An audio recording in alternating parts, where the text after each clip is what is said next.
Baik, assalamualaikum warahmatullahi wabarakatuh. Berjumpa lagi dengan Ustadz Abrar. Di sini Ustadz akan menerangkan tentang pelajaran tematik, yaitu kita sudah memasuki tema 2, subtema 1. Ya, hari ini kita akan membahas bahasa Indonesia. Ya, judul tema kali ini yaitu manfaat tumbuhan bagi kehidupan manusia.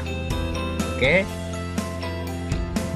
Hari ini kita akan belajar tentang dongeng. Ya. Apa itu dongeng? Simak baik-baik penjelasan dari Ustadz ya. Pengertian dongeng.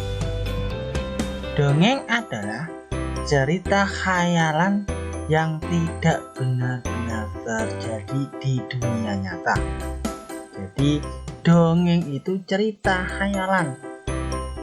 Khayalan itu apa? Khayalan itu imajinasi dan tidak benar-benar terjadi di dunia nyata. Hanya imajinasi manusia. Ya. Jenis-jenis dongeng. Dongeng itu ada bermacam-macam. Yang pertama ada fabel. Yang kedua ada legenda. Yang ketiga ada hikayat. Yang keempat ada mite atau mitos ya. Oke, kita bahas yang pertama, fabel. Fabel adalah cerita khayalan yang tokoh utamanya adalah hewan. Ya, ingat-ingat, fabel adalah cerita khayalan yang tokoh utamanya adalah hewan. Ya, seperti contohnya kancil dan buaya. Pasti kalian semuanya sudah pernah dan sering mendengar cerita tentang kancil dan buaya. Ada lagi cerita tentang kelinci dan kura-kura. Pasti kalian juga sering melihatnya ya. Oke, kita menuju yang kedua, yaitu legenda. Apa itu legenda? Legenda adalah cerita tentang asal-usul suatu tempat, benda, atau peristiwa yang penting. Ingat, legenda adalah cerita tentang asal-usul suatu tempat, benda, atau peristiwa yang penting. Contohnya ada asal-usul Danau Toba. Pasti kalian juga sering sekali mendengar atau membaca cerita tentang Danau Toba. Ini termasuk legenda. Ada lagi legenda Malin Kundang, di mana Malin Kundang ini adalah anak yang durhaka dan dikutuk oleh ibunya menjadi batu. Nah, ini legenda. Yang ketiga ada hikayat.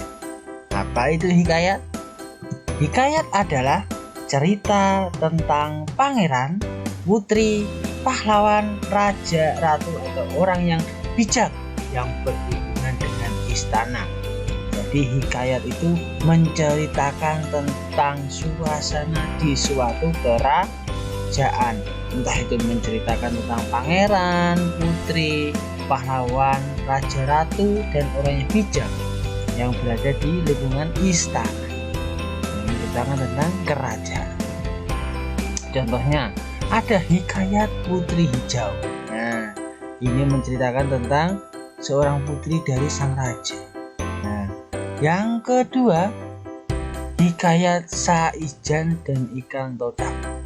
Nah, ini nanti bisa kalian cari cerita ini ya. Yang terakhir ada mite atau mitos.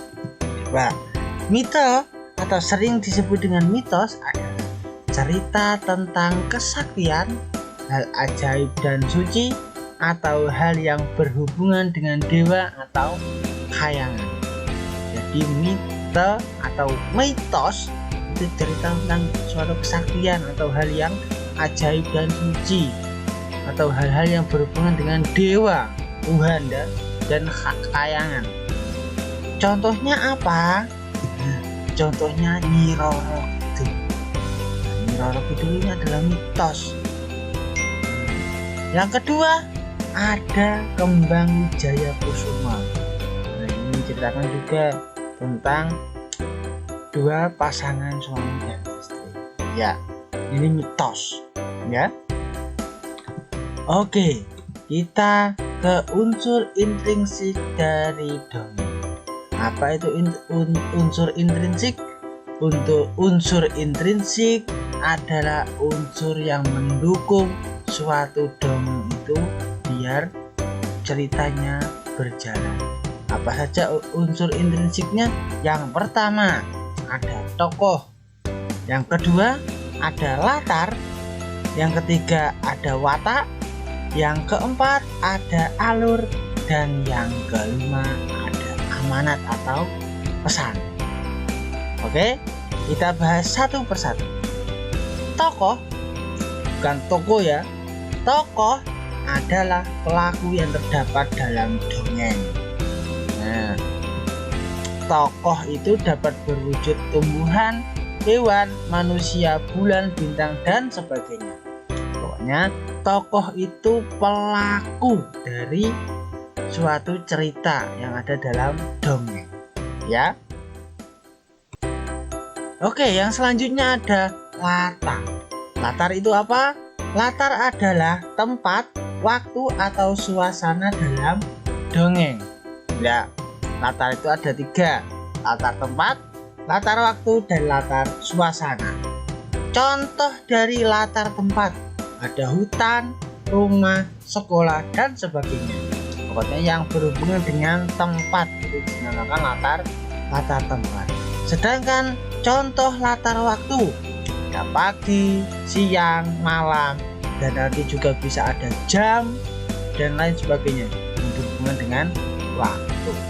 Sedangkan contoh latar suasana ada menyeramkan, menyedihkan, atau bahagia. Pokoknya yang berhubungan dengan suasana yang ada dalam suatu cerita, entah itu menyeramkan, menyedihkan, bahagia, atau haru, itu namanya suasana. Oke, selanjutnya ada watak. Watak adalah karakter atau sifat dari tokoh dalam dongeng. Nah, watak itu karakter atau sifat dari pelaku yang ada dalam dongeng. Watak itu contohnya ada jahat, baik, sombong, penakut, dan juga ada pemberani, dan lain sebagainya. Ini berhubungan dengan karakter dan sifat orang. Ya, itu namanya. Yang selanjutnya ada alur. Alur adalah rangkaian peristiwa atau kejadian dalam dongeng. Jadi semua rangkaian yang ada dalam cerita atau dongeng itu disebut dengan alur. Nanti kalau kalian sudah naik ke kelas ke kelas yang lebih atas, nanti kalian juga akan mempelajari tentang alur maju, alur mundur, alur maju mundur. Nah, untuk ini kalian hanya mempelajari tentang pengertiannya saja, ya. Yang selanjutnya, yang terakhir ada amanat atau pesan. Pesan adalah amanat yang dapat diambil dari dongeng. Jadi pesan yang ingin disampaikan pengarang kepada pembacanya, ya, pelajaran yang ada dalam cerita tersebut yang dapat kita ambil dan kita tiru, entah itu yang baik dan yang bijak atau yang lain sebagainya. Pokoknya pesan yang ingin disampaikan pengarang kepada pembacanya, ya. Oke, tulis penjelasan Ustadz dalam buku kalian ya, jangan lupa itu.